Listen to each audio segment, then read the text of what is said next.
Grande ferimento do peito, produzido pela pata do animal, é irremediável. O caso é assim tão grave?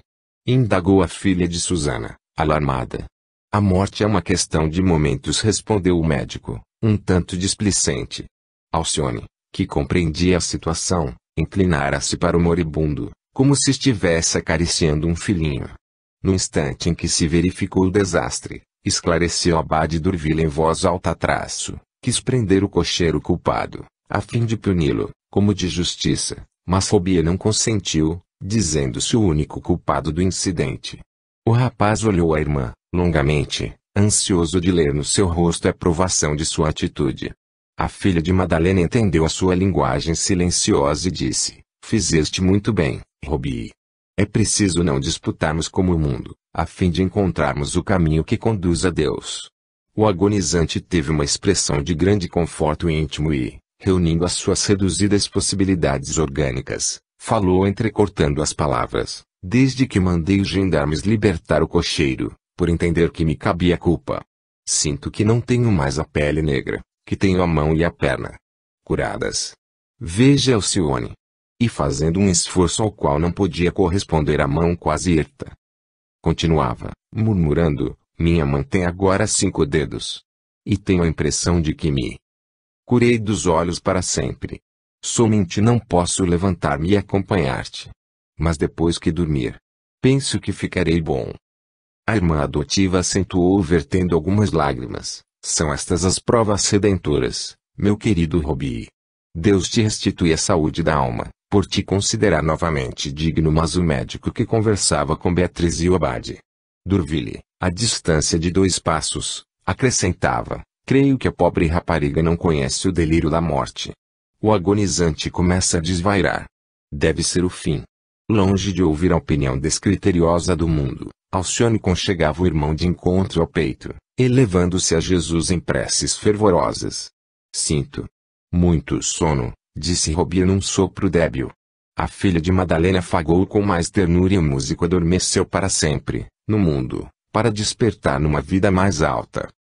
O doloroso incidente, que arrebatara o irmão adotivo para a esfera espiritual, deixara Alcione muito mais abatida do que fora de prever. Saint-Pierre cuidou do funeral com a maior solicitude. Terminada, porém, a cerimônia fúnebre, que se havia revestido de tocante simplicidade, a jovem Villamil começou a experimentar penosa angústia no coração. Nunca sentira tamanha sensação de soledade no mundo. Robier era o último traço da sua infância e da sua juventude. A amargurosa saudade empolgou-lhe o coração. A antiga chácara de Ávila ficara muito distanciada no tempo. Dolores e João de Deus, os bons amigos da meninice, jamais haviam dado sinal de vida. Do seu longínquo recanto, Padre Damiano e sua mãe haviam partido. Seu pai e o avô lhes haviam seguido os passos no caminho da morte. Carlos afastara-se pela incompreensão. Robier de ser a sepultura. Dominada pela tristeza dos espíritos solitários, a filha de Madalena recolheu-se ao aposento particular. Aí chegando, chorou convulsivamente, em atitude contrária a todos os seus hábitos. Abraçando o velho crucifixo, junto do qual tantas vezes de Margarida e Madalena haviam chorado, dizia sentidamente: ah, meu Jesus, não me desampares. Foi aí que a pobre louca, dando pela sua falta, aproximou-se, depois de abrir a porta levemente cerrada, exclamando de olhos inexpressivos, no impulso maquinal: Alcione! Alcione! A interpelada enxugou o pranto, recolocou o crucifixo no lugar primitivo, levantou-se solícita e foi ao encontro da enferma, com ternura: ah! Como me esqueci da senhora! E abraçando a pobre demente, conduziu-a com muito carinho ao quarto de dormir. 6. Solidão amarga. Susana Davenport ainda viveu pouco mais de 2 anos, após a morte de Robier. A filha de Madalena passou todo esse tempo em largos sacrifícios domésticos, exemplificando o amor mais puro. A genitora de Beatriz teve agonia prolongada, recuperando a razão nas derradeiras horas. Olhos fixos na filha, tomou-lhe a mão e colocou-a nas mãos de Alcione, dando a entender que a filhinha, em tempo algum, deveria esquecer de tomar a irmã como um símbolo. Alcione descansava agora de uma luta imensa, mas, afeita ao trabalho desde os mais tenros anos, Chegava a estranhar o repouso. O próximo casamento de Beatriz, com os numerosos trabalhos consequentes, foi por ela encarado como um alívio à solidão que começava a experimentar. Todas as horas do dia, em carinhosa dedicação, eram consagradas ao bordado e à costura, surpreendendo a irmã pelo gosto artístico e habilidade, em cada detalhe do serviço. Beatriz não conseguia eximir-se ao peso das recordações dolorosas, mas o consórcio com o homem amado revigorava-lhe as esperanças. O palacete da Ceté, sempre envolvido num manto de saudades, dava a impressão de jardim abandonado que começasse a reflorir. Os servos evitavam referências à morte dos antigos senhores, para que os rebentos de alegria nova não fossem arrancados. Se acaso via a irmã entristecida, Alcione fazia questão de tanger as teclas de assunto confortador, para que a moça não se entregasse à tristeza e ao mal-estar. O culto doméstico do Evangelho foi restaurado. O próprio Henrique de Saint-Pierre associou-se ao movimento, partilhando das reflexões religiosas com muita satisfação.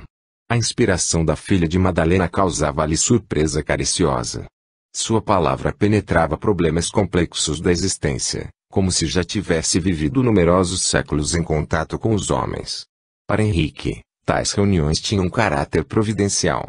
Indiretamente, a irmã de sua noiva, sem qualquer intenção, preparava-lhe o espírito para as tarefas sagradas do lar, para os benefícios do casamento. O rapaz começou por abandonar as companhias perigosas que, não raro, tendiam a comprometer-lhe o nome e a saúde. A vida revelou-lhe profundos segredos. Seu coração parecia agora aberto para o orvalho divino do sentimento superior. Incansável no trabalho, Alcione estendeu o culto dominical aos serviçais numerosos. Todos puderam participar das bênçãos de Jesus, no vasto salão que Beatriz mandou preparar jubilosamente. O movimento familiar continuava em santas vibrações de fraternidade e alegria. A moça Villamy organizou hinos de carinhosa devoção a Deus, que as crianças dos servidores entoavam, com encanto singular. O cravo parecia falar harmoniosamente da fé, sob a pressão dos seus dedos. A filha de Susana não cabia-se de contente. A grande residência de Cirilo perdeu o aspecto sombrio, adquirido em todo o curso da moléstia da viúva Davenport. Júbilo sádio estabelecera-se entre todos.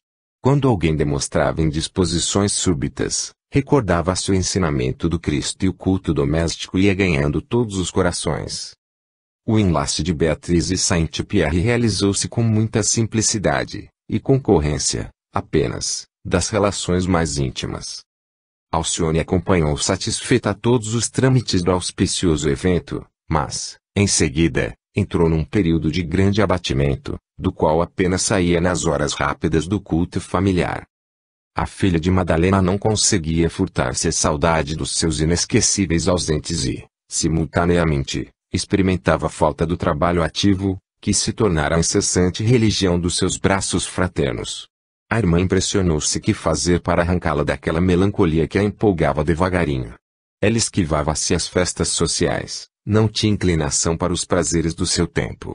Tendo passado dos 30 anos, seus traços fisionômicos conservavam a beleza da primeira juventude, revelando, ao mesmo tempo, a madureza do espírito. Beatriz começou a pensar, seriamente, em inclinar-lhe a alma sensível e afetuosa para um casamento feliz. Dominada por esses pensamentos, a esposa de Saint-Pierre aproximou-se certo dia da irmã e lhe disse, com bondade: tenho andado bastante cuidadosa de ti, preciso cooperar para que a tristeza seja banida do teu coração e dos teus olhos, porque te afligires, minha querida.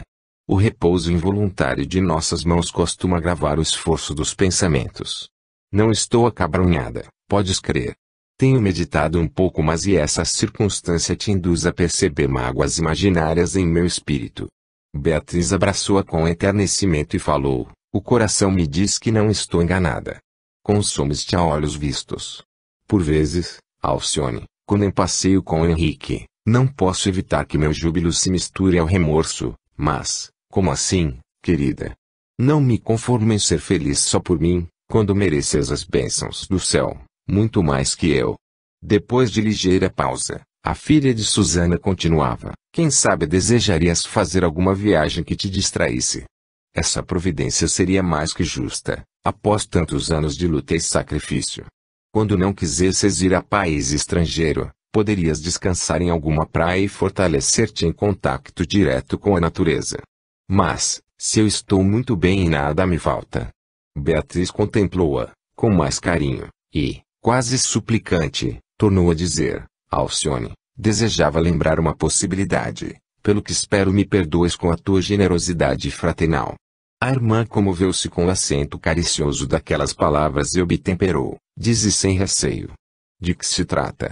Tenho pedido a Deus, ansiosamente, me conceda a alegria de ver-te formando igualmente um lar, onde um esposo fiel ilumine a tua estrada com as bênçãos de uma aventura sem fim. Se te pudesse ver amada por um homem leal e puro, cercada pela aventura de filhinhos carinhosos, como seria feliz? Dá-me a satisfação de te auxiliar a refletir nesse particular. Beatriz notou que a irmã fazia enorme esforço para reter as lágrimas.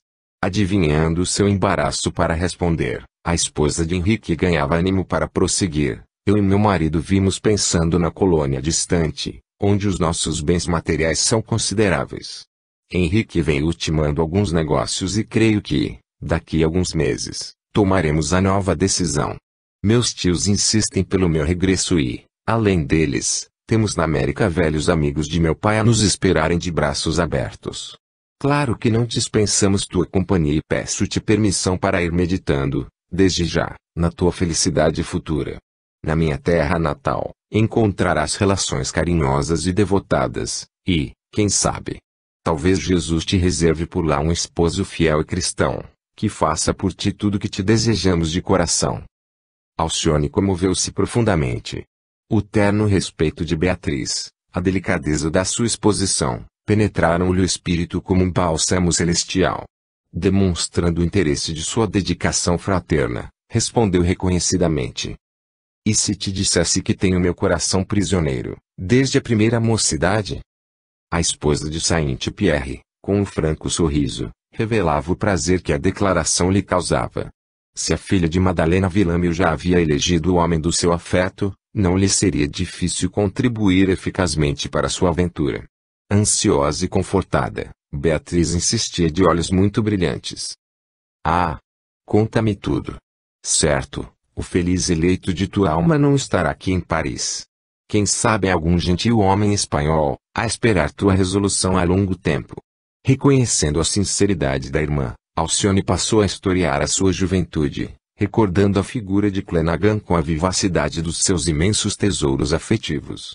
Longas horas estiveram ambas no divã, desfiando o rosário das lembranças queridas. A filha de Susana seguia as palavras da irmã, demonstrando enorme estupefação, pela sua capacidade de sacrifício. Alcione crescia espiritualmente, cada vez mais, no seu conceito. Ao terminar o relato de suas agridoces reminiscências, a jovem esclarecia. Quando nos encontramos pela última vez, aqui em Paris, notei que ele não podia compreender os meus deveres filiais. Estava taciturno, talvez irritado com as lutas da sorte. Não podia ver em mim senão a noiva que lhe atendesse ao ideal humano, mas eu ainda retinha comigo deveres sagrados para com meus pais, e não pude acompanhá-lo de volta a Castela. Ele não se despediu de mim, mas o fez de mamãe, antes de se pôr a caminho do Havre, e mamãe sempre dizia que o notara bastante transformado, suspeitoso e desesperado. Sofri com isso muito mais do que se pode imaginar, mas entreguei a Jesus as minhas mágoas íntimas. Lembro-me, perfeitamente, de que, impossibilitada de lhe revelar o que ocorria entre minha mãe e meu pai, que o destino havia separado, prometi que o procuraria a qualquer tempo que as circunstâncias permitissem. E não terá soado essa hora de conciliação? Interrogou Beatriz ansiosa por lhe renovar o bom ânimo. Tenho pensado nisso, sinceramente, nestas últimas semanas, confessou a filha de Madalena, prazerosa por sentir-se compreendida. Estou certa de que Carlos confia na minha sinceridade e não terá desposado outra mulher. Nesta fase de minha vida, talvez lhe possa ser útil. Poderia concorrer para seu retorno à vida religiosa, embora sem esperança de reintegrá-lo no ministério sacerdotal. Que dizes? Murmurou a esposa de Saint-Pierre com infinito carinho. Não penses obrigá-lo a retomar um serviço contrário à sua vocação. Teu coração e o do homem amado têm direito ao banquete da vida. Hás de casar-te e conhecer a felicidade que parecia remota e irrealizável. Quero beijar teus filhinhos, num futuro risonho. O semblante de Alcione iluminou-se, mostrando a beleza do seu mais secreto ideal de mulher.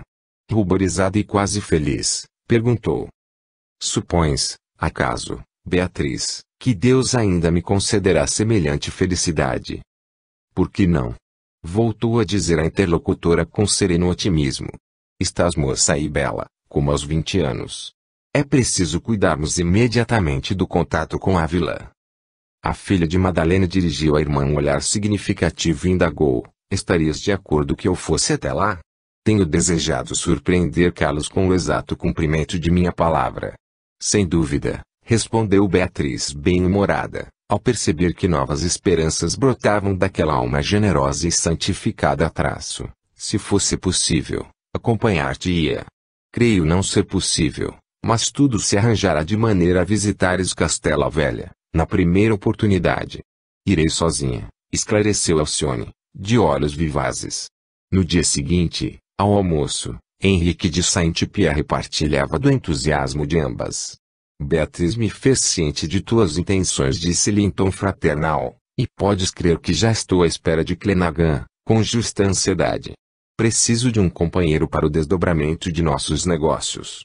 Claro que não necessitamos de capital, mas sim de um auxiliar operoso e leal, que nos ajude a zelar o patrimônio adquirido. Sinto que teu futuro esposo solucionará o nosso problema. Ah! Sim, respondeu Alcione risonha. Carlos é um homem honesto e trabalhador. É verdade que faltou ao compromisso sacerdotal, falta essa que não pude aprovar, desde os primeiros tempos em que decisão não passava de projeto, mas nada se poderá dizer contra sua lealdade. É portador de caráter nobre e de valorosos sentimentos. Para nós, será um irmão, disse Beatriz satisfeita. Certamente, continuou Saint-Pierre atencioso, já se entenderam sobre a nossa transferência para o novo mundo. Sim, acentuou a filha de Madalena, confortada. Pois bem, prosseguiu o novo chefe da casa. Clenaghan irá conosco, como pessoa da família. Quanto a ti, Alcione, conheço o plano de viagem à Espanha, onde cuidarás da agradável surpresa ao teu escolhido. Quisera seguir-te mais a Beatriz, mas negócios urgentes impedem fazê-lo. Poderei, no entanto, mandar um empregado ao Havre, a fim de conhecermos o movimento das embarcações mais seguras. Se queres, poderei designar alguém que te acompanhe na viagem tão longa. Sinceramente reconhecida, a moça obtemperou. Não há necessidade, Henrique. Poderei seguir só, visto conhecer o caminho.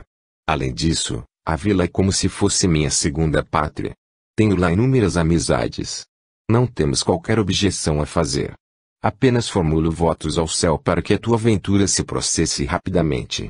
Dirás a Carlos Clenaghan que o esperamos nesta casa, com interesse e simpatia.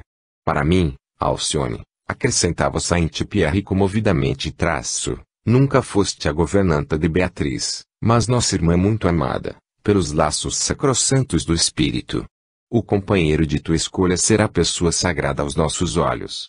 Em chegando à vila, anima-la a vir em tua companhia, com presteza. Esperaremos tua volta, para então marcar a viagem para a colônia. Alcione não sabia como traduzir sua gratidão. Em frases carinhosas, manifestou sincero agradecimento da alma, ficando ali mesmo aprazada a viagem à Espanha. Precisamente daí a um mês, Beatriz e o esposo acompanhavam a irmã até o Havre, onde Alcione, corajosamente, tomou a embarcação que a levaria ao porto de Vigo. Após as despedidas, quando o navio se afastava da costa francesa, levado por ventos favoráveis, a filha de Madalena encontrou-se a sós com as suas profundas recordações. As figuras da genitora, de Robier e Padre Damiano apresentavam-se-lhe à mente, mais vivas que nunca. Era necessário muita energia para não cair em pranto, em face da saudade que lhe pungia o coração.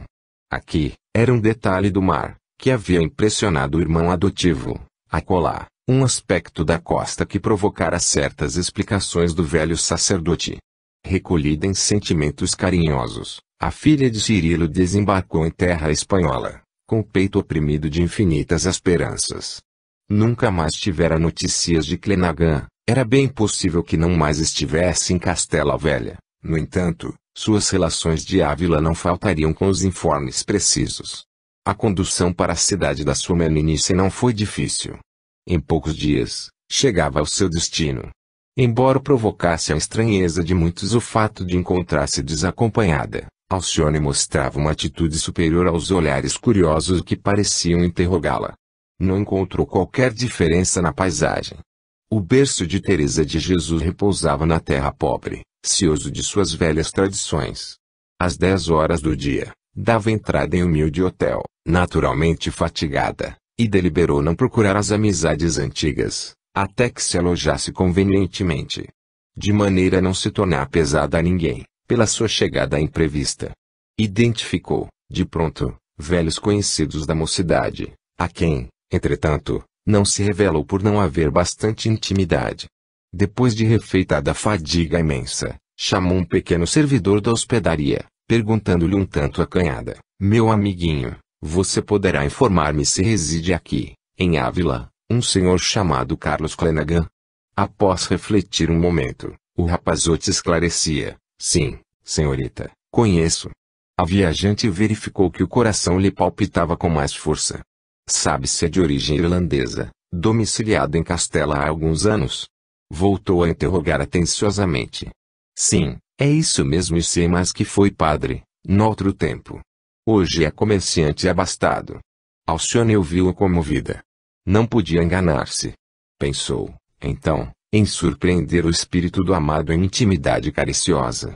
Convidá-lo-ia, por um bilhete, a comparecer, à tarde, junto à nave da igreja de São Vicente. Encontrar-se-iam na casa consagrada a Deus, onde tantas vezes haviam tecido muitas redes de sonhos e esperanças, sempre desfeitos pelo vendaval das realidades dolorosas. Agora, porém, era lícito tratar do seu porvir venturoso. Escrever-lhe-ia sem se dar a conhecer no bilhete, declarando-se chegada de Paris, com notícias alvissareiras para o seu coração. Quando chegasse ao velho templo, vê-la-ia então, compreenderia a sua fidelidade e devotamento. Logo após o reencontro, visitariam juntos as antigas relações afetuosas, buscariam rever o sítio de sua infância, bem como a casa modesta em que sua mãe trabalhara há tantos anos, curtindo as maiores privações. Assim procedeu, embalada por santas expectativas do amor desvelado e confiante. O rapaz que a esclarecera, longe de adivinhar o romance da nova hóspede, foi emissário da breve notícia ao ex-religioso, que leu o bilhete assaz intrigado. Carlos identificaria aquela letra, entre 1000 manuscritos diversos. Mas era impossível, em seu modo de ver, que Alcione estivesse na cidade. A autora da grafia, por mera coincidência, deveria ter o mesmo tipo de letra, que jamais conseguira esquecer, no círculo das experiências pessoais. Não conseguia concatenar outras explicações. Curiosidade febril avassalava-lhe a alma. Que notícias de Paris poderiam ser enviadas ao seu coração? De há muito considerava Alcione perdida, no capítulo das suas aspirações mais sagradas. Dela não deveria esperar qualquer mensagem. Todavia, dilatando as ponderações, começou a imaginar que se tratasse de algum recado de Madalena Villame ou de Robbie, amigos dos quais não tinha notícias, desde que regressara da França, onde fora na suposição de encontrar a noiva conformada aos seus caprichos de homem apaixonado. Presa de intensa sofreguidão, aguardou o crepúsculo ansiosamente. Antes do entardecer, Alcione dirigiu-se ao velho templo que constituía um centro de lembranças sagradas ao seu espírito sensível. Ajoelhou-se e orou à frente dos nichos, recordando, a cada passo, o velho sacerdote a quem consagrara o devotamento de filha afetuosa. Olhar indagador, de quando em quando perscrutava o caminho, a ver se Clenaghan atendia ao convite. Por fim, quando o céu desmaiava aos derradeiros clarões crepusculares, um homem surgiu no adro, fazendo-lhe o coração vibrar em ritmo acelerado. O sobrinho do padre Damiano aproximava-se. Alcione notou-o um tanto abatido, parecendo cansado das lutas da vida. Intenso desejo de proporcionar-lhe consolação e conforto aflorou-lhe na alma sensível. Prestes a atravessar a portaria primorosa, o ex-religioso viu que alguém avançava ao seu encontro. "Carlos. Carlos", disse a filha de Madalena com infinita emoção. O recém-chegado estacou tomado de assombro. Enorme palidez cobriu-lhe a fisionomia, quis prosseguir, mas as pernas trêmulas paralisavam-lhe o impulso. A inesperada presença de Alcione encheu de profunda admiração. Debalde procurava palavras com que pintasse o estado de espírito, em que o júbilo se confundia com a dor. A filha de Cirilo tomou-lhe a mão e falou com meiguice: "Não me reconheces? Venho cumprir minha promessa." Alcione, conseguiu dizer o interlocutor num misto de sentimentos indefiníveis. Um abraço carinhoso seguiu-se a essas palavras. Compreendendo-lhe a perturbação natural, a moça procurou confortá-lo. "Ah! Se eu soubesse, antes, que te causaria este forte abalo, não teria feito esta surpresa. Perdoa-me." Carlos se debatia intimamente entre ideias antagônicas. Diante dele estava a mulher amada, que as lutas e a existência não fizeram esquecer. Alcione era sempre o seu maravilhoso e único ideal. As experiências vividas, longe da sua dedicação e dos seus conselhos, eram provas amargas que, aos poucos, lhe atassalhavam o coração repleto de santas esperanças. Mas, simultaneamente, recordava com estranheza a atitude da jovem em Paris, quando não pudera apreender todo o motivo das suas elevadas preocupações filiais. No seu conceito, a eleita trocara o seu amor pelos atrativos do mundo.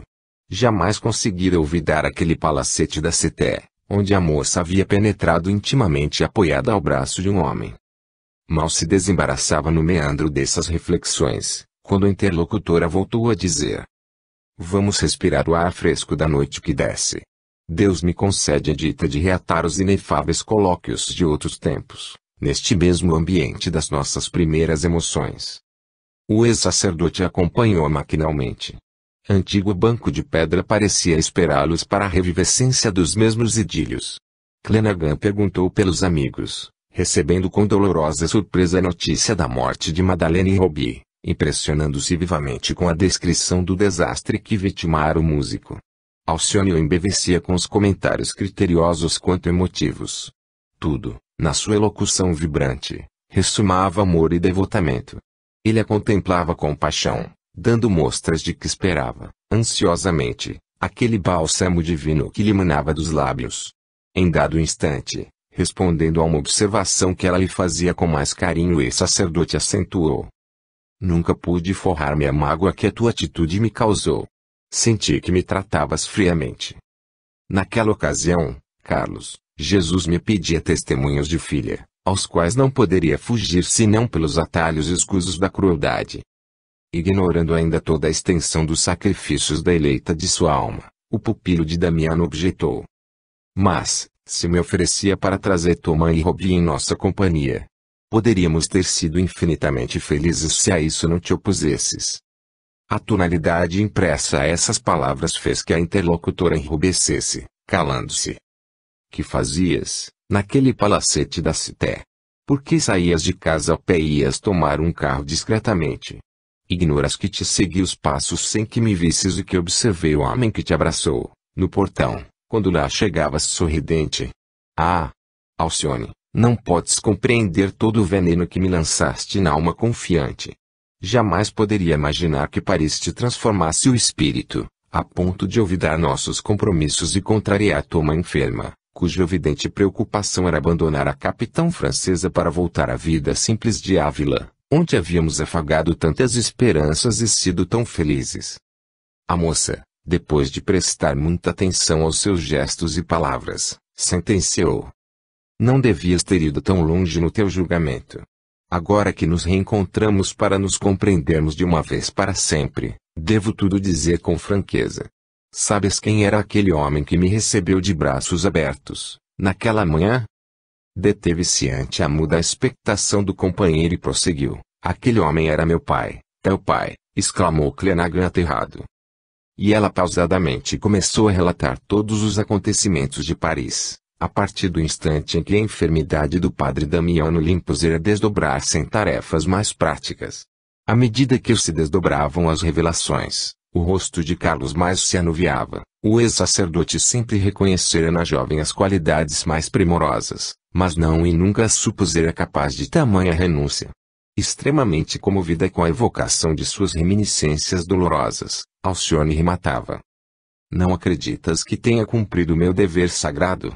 Não admitas que meu coração pudesse haver esquecido a tua dedicação e o teu amor.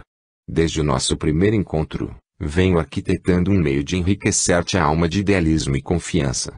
Sempre sonhei, para o teu caminho, um mundo de felicidades nobilitantes. Antigamente, tuas obrigações sacerdotais impuseram-nos a separação. Mesmo assim, porém, vibrava na ansiedade ardente de embelezar teu roteiro de nobres aspirações. Lutei para que não abandonasses o que sempre considerei uma sublime tarefa. Entretanto, hoje busco harmonizar minhas ideias com a tua decisão e sinto que a consciência pura é o melhor dote que te posso trazer para nossa eterna aliança. Ouvindo-a, generosa e confiante, Carlos Clenaghan sentia-se pequenino e miserável. Perdoa-me, disse, banhado em lágrimas de sincera compunção. Compreender-te-ei agora por toda a vida, esclarecia Alcione de olhar muito lúcido traço. Mas, por que choras? Temos ainda numerosas oportunidades de servir a Deus e a nós mesmos. Prometi que te procuraria logo que Jesus me permitisse o júbilo do dever cumprido e aqui estou para cuidar da nossa felicidade. Creio que não tens qualquer necessidade material, mas o marido de minha irmã, que, aliás, desconhece o passado que te confiei em caráter confidencial, põe à tua disposição vastos recursos para a grande prosperidade na América. Se quisesses, poderíamos partir talvez no ano próximo, recomeçando o destino numa terra nova. Lembro que minha mãe sempre suspirou pelo novo mundo. Quem sabe sua alma bondosa me inspira, agora, o caminho mais certo, acenando-nos com a possibilidade de partir. Henrique de Saint-Pierre espera-te como um irmão. Além disso, tenho também regular pecúlio que deposito em tuas mãos. Não tenho outra preocupação direta, presentemente, a não ser tu mesmo.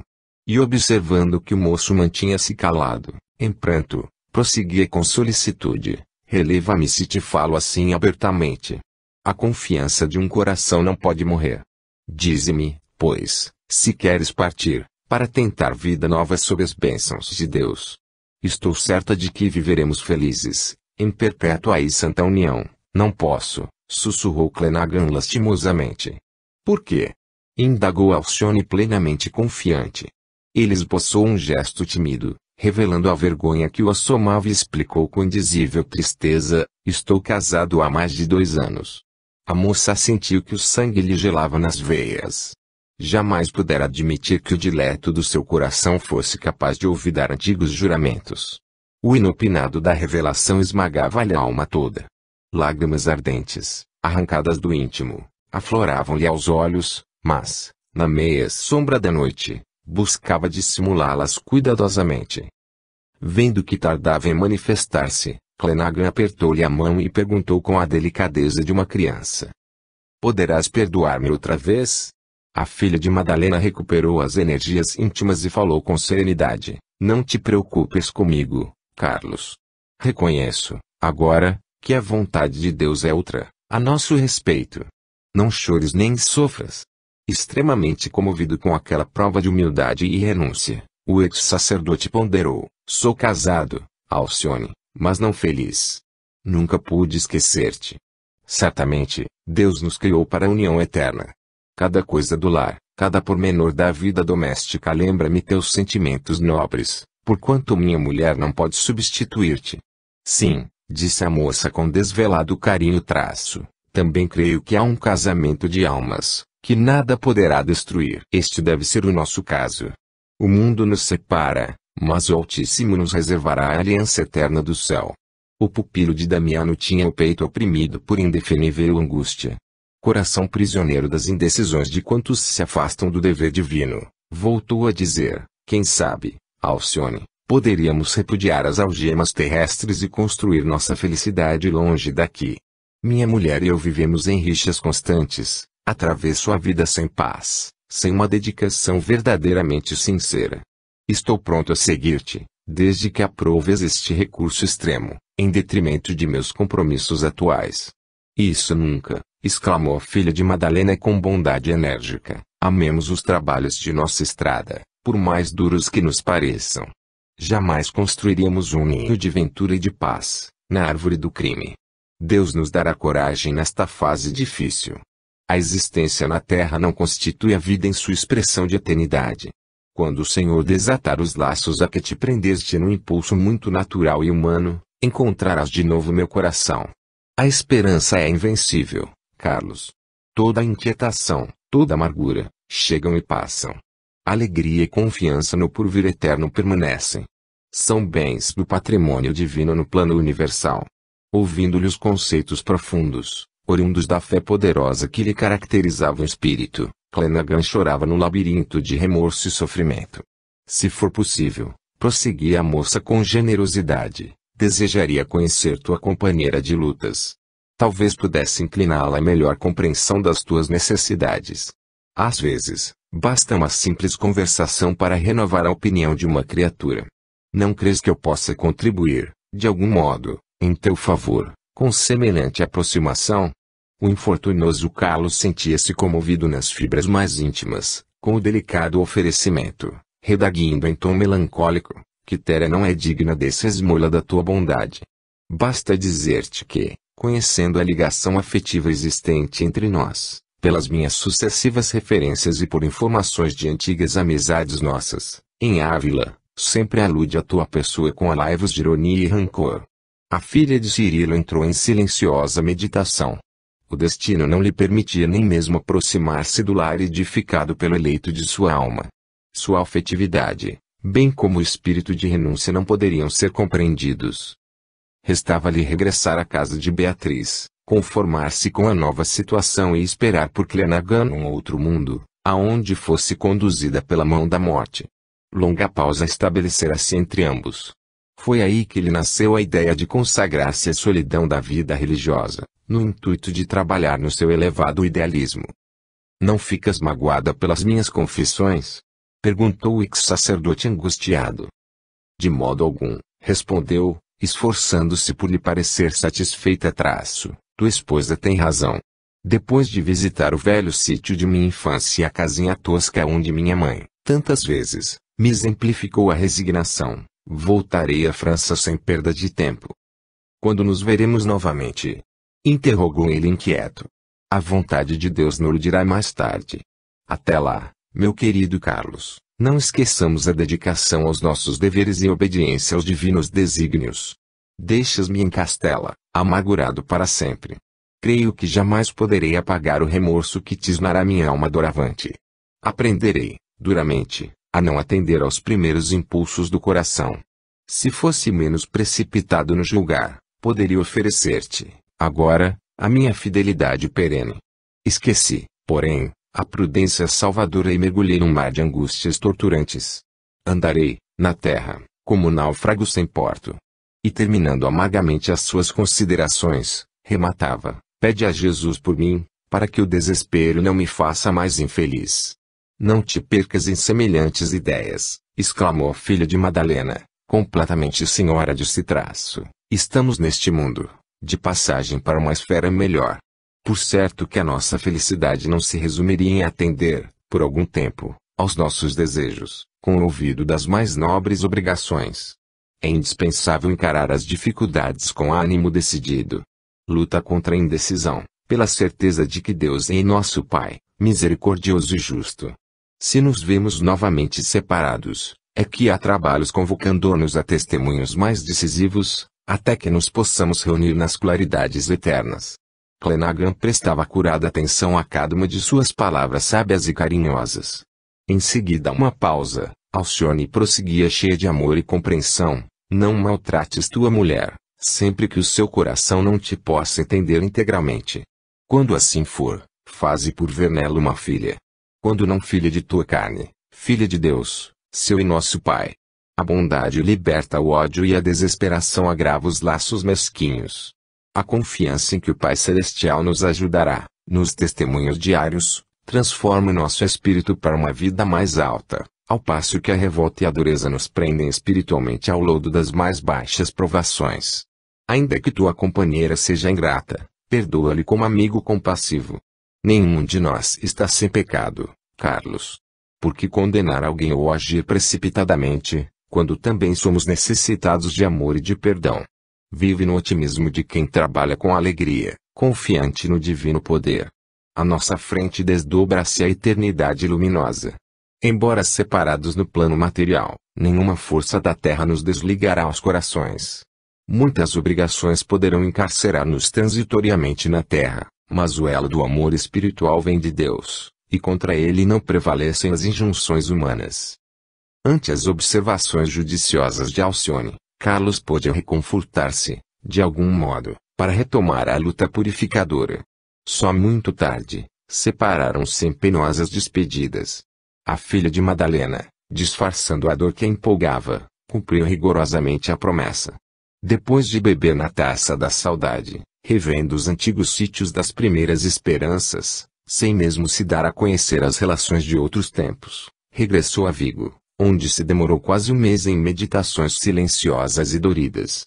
Sua permanência em Ávila poderia acarretar complicações à vida doméstica do homem escolhido.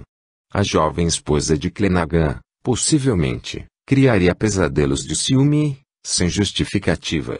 Diariamente, à tardinha, Alcione aproximava-se da praia, contemplando as velas pandas que se afastavam no estendal das águas movediças. Profunda saudade dominava-lhe o coração. Após longos dias, nos quais procurava rememorar, uma a uma, as velhas advertências do padre Damiano, quando na vida religiosa, resolveu retirar-se do mundo para a soledade dos grandes pensamentos. Não desejava, de nenhum modo, atirar-se ao repouso permanente da sombra, mas, sentindo-se na plenitude de suas energias orgânicas, refletia que não era lícito pensar na morte do corpo e sim no melhor meio de atender ao trabalho, de coração voltado para Jesus. Se partisse em companhia de Beatriz, naturalmente não lhe faltariam as bênçãos da vida familiar, mas, o coração não se conformava com a ideia de repouso constante. O destino não lhe dera um lar próprio, onde lhe fosse possível consagrar-se inteiramente ao homem amado e aos filhinhos do seu amor. Seus pais já haviam partido para uma vida melhor, o irmão adotivo lhes fora no encalço. Na condição de mulher, tomaria, então, o hábito religioso, a fim de atender aos trabalhos do Cristo. Não faltariam os deserdados, os doentes, os enjeitados, para quem Jesus continuava passando sempre, nas estradas do mundo, distribuindo energias e consolações. Consagrar-se-ia ao serviço de socorro às criaturas, em benefício dos que necessitassem. Iria ao encontro do Mestre, pelo aproveitamento mais nobre do tempo de sua vida. Nessa disposição espiritual, regressou a Paris, onde a irmã a esperava ansiosa e saudosa. Apesar de serena e confortada na fé, não podia mascarar o abatimento e a tristeza que lhe pairavam na alma sensível, e foi com lágrimas que relatou a Beatriz o resultado da longa excursão. A esposa de Saint-Pierre, visivelmente emocionada, buscava confortá-la. Tudo isso passará com o tempo. Na América hás de achar lenitivo ao coração sofredor. Mas a filha de Madalena comunicou-lhe a resolução de tomar outro rumo. Vestiria o hábito religioso, dedicar-se-ia ao coração de Jesus, enquanto lhe restassem forças no mundo. A irmã tentou dissuadi-la. E nosso lar? Perguntava a filha de Susana, ansiosa por lhe modificar a decisão. Como nos seria dolorosa a falta de tua companhia?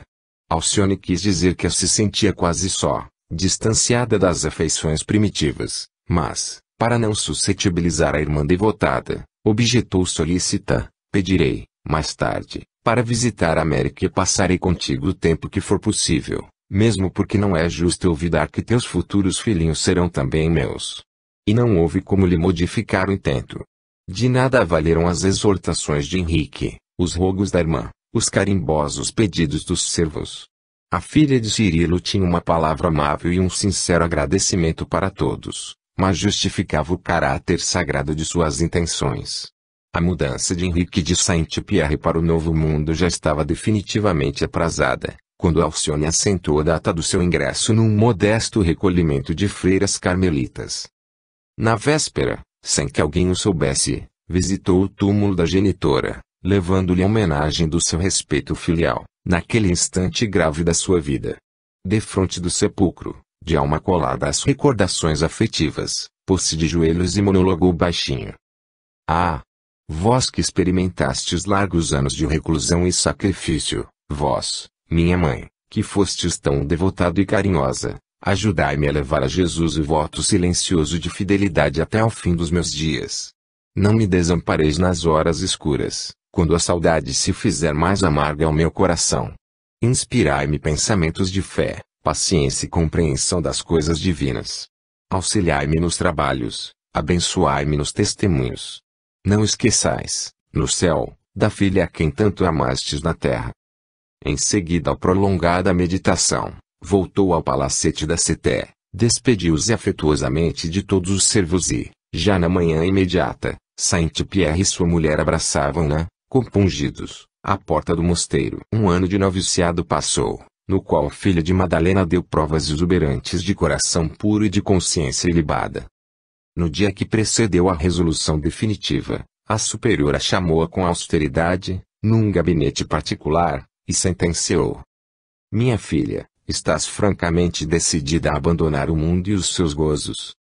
Sim, madre, respondeu, humildemente. Deves saber que coisa alguma do passado te poderá acompanhar até aqui. A moça fez um gesto expressivo e rogou: Compreendo-vos, entretanto, pediria permissão de levar para minha cela um objeto muito caro. Que é? Um velho crucifixo que pertenceu à minha mãe. De acordo. Depois de uma pausa, a madre abadesa voltou a perguntar: Que outros pedidos tens a fazer?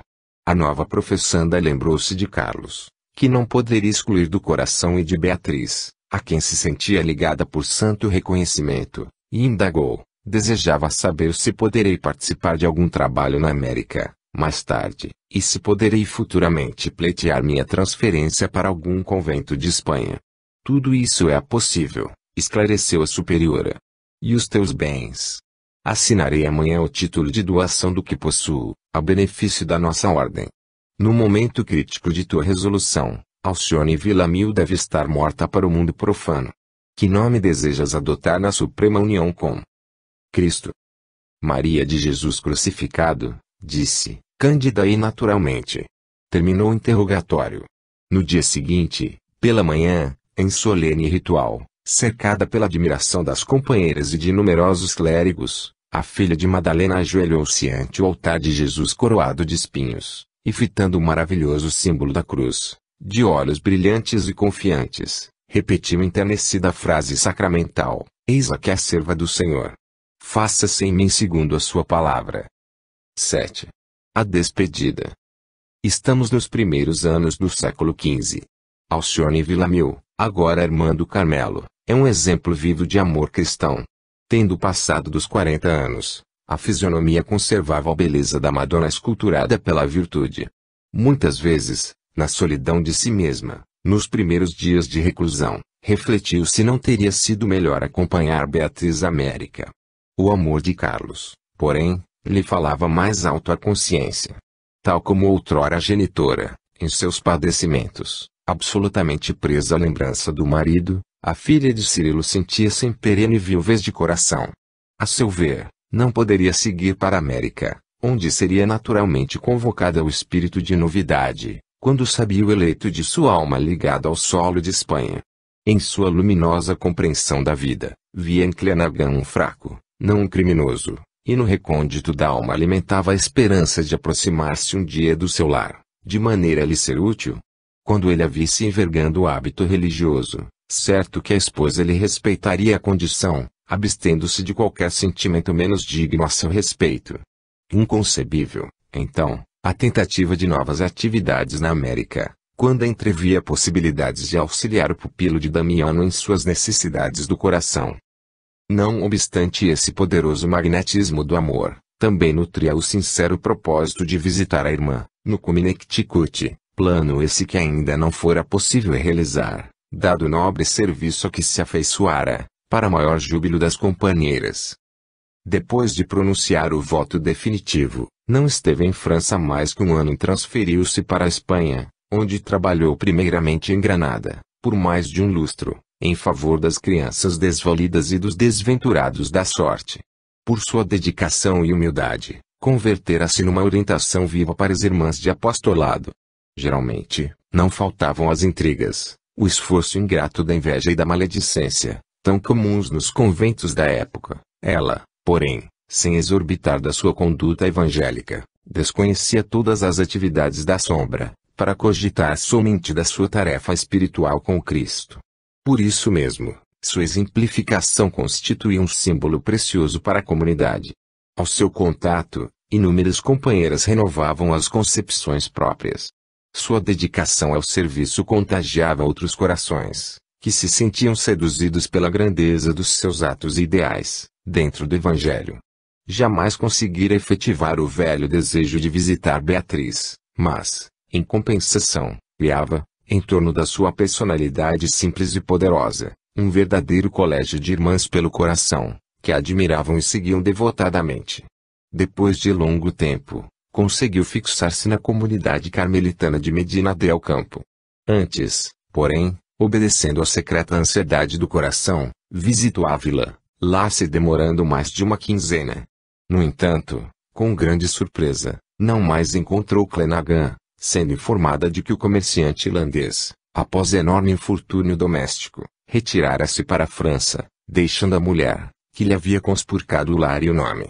Alguns amigos chegavam a declarar que o sobrinho de Damiano estava resolvido a retomar a batina, se conseguisse permissão das autoridades eclesiásticas. Outros opinavam que o ex-padre pretendia insular-se em algum remoto convento, onde pudesse consagrar o tempo às meditações divinas.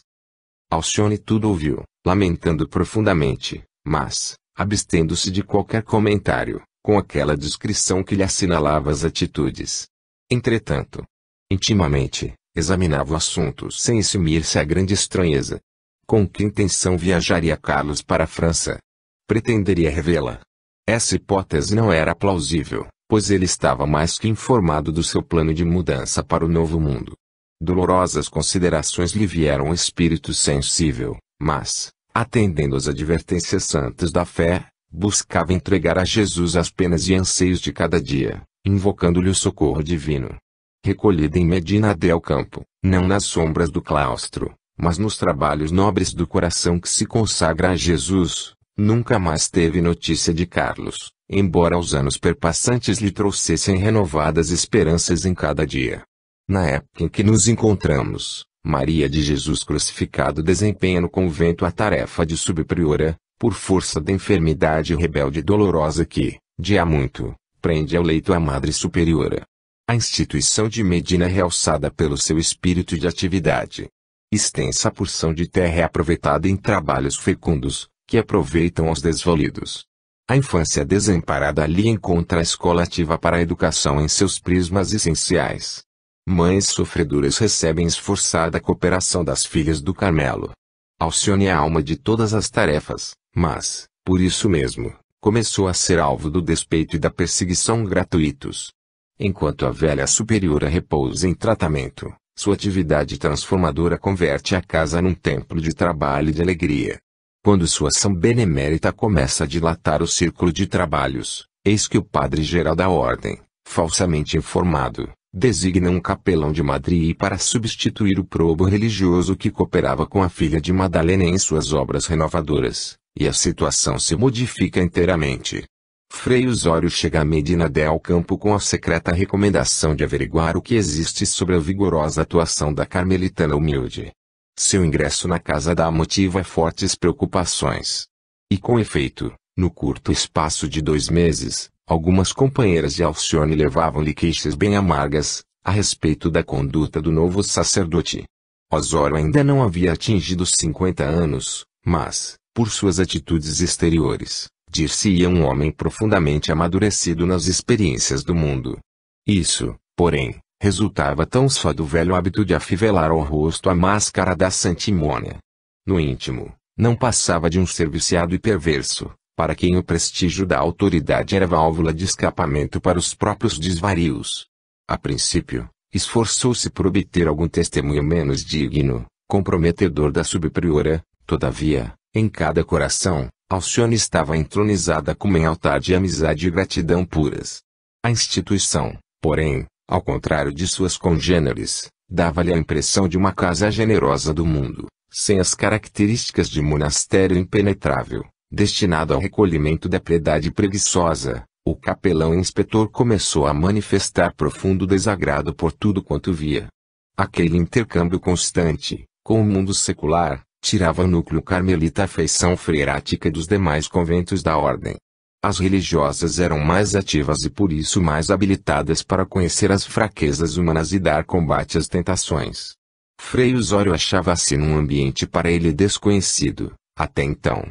Outras visitas dessa natureza sempre lhe facultavam ensejo de numerosos regalos. A pobre freira afastada do mundo era, invariavelmente, um campo vasto de mesquinha exploração para os seus sentimentos lúbricos. Ali, no entanto, a coisa mudava de figura. A subpriora, nas reuniões internas, comentava os ensinamentos de Jesus, em desacordo com os teólogos, prodigalizava oportunidades de serviço a cada companheira, como lhe parecia melhor, distribuía equitativamente o trabalho, de acordo com as vocações. Era impossível desconhecer o caráter inteligente e precioso da comunidade, mas Frei Osório, não encontrando a esperada vaza para as suas aventuras indignas, prometeu a si próprio modificar o espírito fundamental da instituição. Seu esforço caviloso começou no confessionário, onde empregou os mais baixos ardis para convencer uma que outra religiosa a lhe aceitar as indecorosas propostas. As pobres criaturas, aturdidas com as maquinações diabólicas do conquistador, procuravam a nobre amiga, ansiosas dos seus conselhos. Alcione sentia-se amargurada. Não podia conservar, sem perigo, um lobo entre as ovelhas. Por outro lado, qualquer reclamação aos superiores da ordem poderia ser interpretada como rebeldia. Depois de longas semanas de meditação, resolveu submeter o caso ao critério da venerável Madre Superiora. A bondosa velhinha, no seu leito de sofrimento e resignação, ouviu a alarmada confidência penosa da filha de Madalena. Que nos aconselhais? Dizia Alcione comovida. A vossa experiência, minha boa madre, é para nós outras um seguro roteiro. A anciã doente endereçou-lhe um olhar triste e sentenciou: Ah! Minha filha, por desejar o caminho reto, muito sofri neste mundo, desde os primeiros tempos de noviciado. O flagelo da igreja continua sendo os sacerdotes indignos. Quem sabe poderemos chamar Frei Osório à senda do Cristo. Não considerais razoável pedir ao geral que nos mande outro capelão? Não, respondeu a enferma a traço. Se o fizéssemos, despertaríamos suspeita merecida e, então, talvez tivéssemos este mal religioso em nossa companhia por muitos anos. Será preferível que o chames, em particular, e lhe peças, em nome de Jesus, que não minta aos compromissos assumidos. A filha de Cirilo quis responder que não se sentia com autoridade para admoestar a ninguém, mas a noção de obediência fê-la calar-se, humilde. A priori, todavia, parecendo adivinhar-lhe os pensamentos secretos, acentuou, naturalmente: minha filha, não vais exortar um sacerdote que deveria saber, muito bem, cumprir a rigor os seus deveres, mas apelar para um irmão, a fim de que nossa casa não seja perturbada. Sinto que as circunstâncias me indicam semelhante tarefa, mas encontro-me bastante debilitada para argumentar como convém. Além disso, todas reconhecemos que o Senhor te favorece com luminosas inspirações nos ensinos evangélicos. Compreendo quanto esta prova te custa, mas não vejo outra irmã que possa substituir-te. Maria de Jesus crucificado calou-se, sem mais dizer. Uma semana se passou, entre reclamações das freiras assustadas e preces fervorosas com que Alcione rogava a Jesus o poderoso socorro de sua assistência, de molde a desempenhar a incumbência que lhe fora cometida. Depois disso, valendo-se de um momento em que o sacerdote se encontrava só, na capela, a filha de Madalena revestiu-se de coragem e lhe pediu licença para algumas palavras, em particular. Frei Osório, começou humildemente sei, de antemão, que não tenho capacidade para advertir a ninguém, sou fraca e pecadora, entretanto, ouso vir à vossa presença, a fim de apelar para os vossos sentimentos de irmão. De que se trata? Perguntou o padre abruptamente. Ela o fixou num olhar muito significativo e acrescentou: venho pedir a vossa cooperação a favor das muitas jovens que aqui se encontram sob a nossa responsabilidade. Percebendo a natureza do caso, o interlocutor assumiu uma atitude hipócrita, como solia fazer, e replicou: sou acusado de alguma falta. Desejaria conhecer a caluniadora. Ninguém vos acusa, esclareceu a religiosa, nobremente Temos bastante consciência de nossas próprias fraquezas, para nos arvorarmos, impensadamente, em censuras de nossos irmãos. Apenas solicitamos ao vosso coração, em nome de Jesus, que nos auxilie com o entendimento de um pai,